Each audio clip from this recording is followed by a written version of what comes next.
Hello everyone, today I will show you how to perform an EC reset on an MSI laptop. First, make sure your laptop is completely shut down. Do not just close the lid or put it to sleep. It needs to be fully powered off. Once the laptop is off, unplug the AC power adapter from the laptop.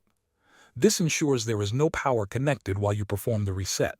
Next, remove all external devices connected to the laptop. This includes USB drives, external hard drives, printers, and monitors. Disconnecting these devices makes sure that nothing interferes with the reset process. Now, turn your laptop over and look for the EC reset hole.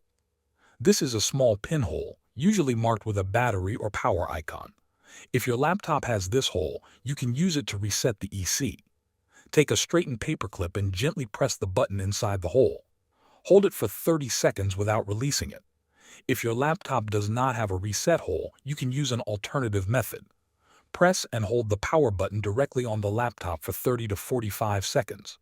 This also triggers the EC reset. After performing the reset, reconnect the AC power adapter to the laptop. Turn it on as you normally would. Keep in mind that the first boot after an EC reset may take longer than usual, so be patient and let the system start completely. Thanks for watching.